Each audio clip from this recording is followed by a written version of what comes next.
ఆ అంటే అభివృద్ధి అని అక్కడి అధికార పక్ష ఎమ్మెల్యే చెప్తుంటే ఆ అంటే అవినీతి అని ప్రతిపక్షం ఎద్దేవా చేస్తోంది.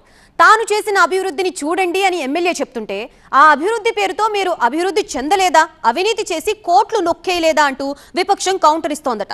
తన నియోజకవర్గాన్ని రాష్ట్రంలోనే నెంబర్ 1 టూరిస్ట్ స్పాట్ చేస్తానంటూ సంక్రాంతి సంబరాలు అదరహో అనేలా నిర్వహించారట సదరు ఎమ్మెల్యే. అయితే సంక్రాంతి సంబరాల పేరుతో అవినీతి అంబరాలు దాటిందని ప్రతిపక్ష నేతలు విమర్శలు చేస్తున్నారట. సంక్రాంతి సంబరాల ఖర్చు చుట్టూ ఇప్పుడు నియోజకవర్గంలో అధికార ప్రతిపక్ష నేతల మధ్య మాటల తూటాలు పేలుతున్నాయట. ఇంతకీ ఎవరా ఎమ్మెల్యే, ఏదా నియోజకవర్గం? ఆ అంటే అమలాపురం, ఆ అంటే అభివృద్ధి, ఆ అంటే ఆనందరావు. ఇవి ఎమ్మెల్యేల మాటలు. ఆ అంటే అవినీతి, ఇవి విపక్షాల విమర్శలు. సంబరాలు సమరాలు. అంబేద్కర్ కోనసీమ జిల్లా ప్రధాన కేంద్రమైన అమలాపురం అసెంబ్లీ నియోజకవర్గం ఏపీలోనే కాదు, 2 తెలుగు రాష్ట్రాల్లోనూ యమా ఫేమస్. అమలాపురం పేరు తెలియని వాళ్లు ఉండరంటే అతిశయోక్తి కాదు. గత ఎన్నికల్లో అమలాపురం నుంచి టీడీపీ తరపున పోటీ చేసిన ఐతాబత్తుల ఆనందరావు ఘన విజయం సాధించారు. ఆయన ఇక్కడి నుంచి 4 సార్లు పోటీ చేస్తే 2 సార్లు గెలిచి సీనియర్ లీడర్ గా కొనసాగుతున్నారు. గత ఎన్నికల సమయంలో ప్రజలకు అభివృద్ధి అంటే ఏంటో చేసి చూపిస్తానని ఆనందరావు హామీ ఇచ్చారు. ఆ అంటే అమలాపురం, ఆ అంటే అభివృద్ధి, ఆ అంటే ఆనందరావు అని ఆయన ప్రచారం చేసుకున్నారు.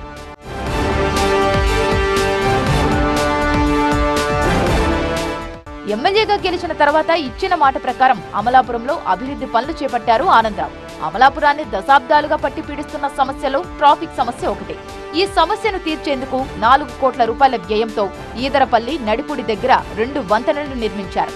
ఇక నియోజకవర్గంలో పూర్తిగా ధ్వంసమైన రహదారుల స్థానంలో కొత్త రోడ్లను వేయించారు. అంతేకాకుండా అమలాపురానికి ప్రభుత్వ డిగ్రీ కాలేజీని సైతం ఎమ్మెల్యే ఆనందరావు తీసుకొచ్చారు.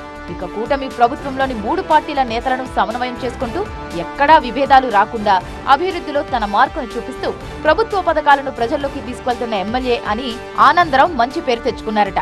ఇక అమలాపురం మున్సిపాలిటీని కాకినాడ, రాజమండ్రి తరహాలో అభివృద్ధి చేస్తానని చెబుతూ వచ్చిన ఎమ్మెల్యే ఆ దిశగా చర్యలు చేపట్టి అమలాపురాన్ని స్పెషల్ గ్రేడ్ మున్సిపాలిటీగా చేసేందుకు ప్రణాళికలు సిద్ధం చేశారట.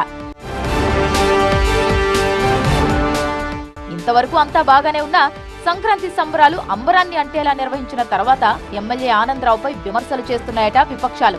కూటమి సర్కార్ వచ్చాక 2025లో ఉప్పలగుప్తం మండలం సూరసేన యానం బీచ్ కు ఆంధ్ర గోవా కోకో బీచ్ గా నామకరణం చేసి సంక్రాంతి సంబరాలను ఘనంగా నిర్వహించారు. రోజుకు ఏకంగా 1,00,000 మంది ఈ బీచ్ ఫెస్టివల్ కు తరలి వెళ్లారట. ఇక ఈ ఏడాది సంక్రాంతి సంబరాలను ఎమ్మెల్యే మరింత ఘనంగా నిర్వహించారు. రోజుకు 2 లక్షల మందికి పైగా ఈ బీచ్ ఫెస్టివల్ కు వెళ్లి ఎంజాయ్ చేశారట. జిల్లా మొత్తంలో అమలాపురంలోనే సంక్రాంతి బీచ్ ఫెస్టివల్ అంగరంగ వైభవంగా జరిగింది. బీచ్ టూరిజాన్ని ప్రమోట్ చేసేందుకు సముద్ర తీరంలో ఓపెన్ ఆడిటోరియంతో పాటు రెస్టారెంట్ ను నిర్మించారట. అమలాపురాన్ని పర్యాటక ప్రాంతంగా అభివృద్ధి చేస్తానని, రాష్ట్రంలో నెంబర్ 1 టూరిస్ట్ స్పాట్ గా మారుస్తానని తాను ఇచ్చిన హామీ నెరవేరిందంటున్నారు ఎమ్మెల్యే ఆనందరావు. అయితే ఈసారి నిర్వహించిన సంక్రాంతి బీచ్ ఫెస్టివల్లో భారీగా అవినీతి జరిగిందని విపక్ష వైసీపీ విమర్శలు గుప్పిస్తోంది. సంక్రాంతి సంబరాల పేరుతో ఎమ్మెల్యే ఆనందరావు కోట్ల రూపాయలు దండుకున్నారని వైసీపీ నేత ఇజ్రాయెల్ ఆరోపిస్తున్నారు. సంక్రాంతి సరదాల ముసుగులో కోడి పందాలు, గుండాటలు పెద్ద ఎత్తున నిర్వహించి ఆనందరావు అవినీతికి పాల్పడ్డారని వైసీపీ నేతలు ఆరోపిస్తున్నారు. ఇక సూరసేన యానం బీచ్ లో నిర్మించిన ఓపెన్ ఆడిటోరియం, రెస్టారెంట్ నిర్మాణంలో కూడా పెద్ద ఎత్తున ఎమ్మెల్యే అవినీతికి పాల్పడ్డారంటూ వైసీపీ నేతలు ఆరోపణలు గుప్పిస్తున్నారు.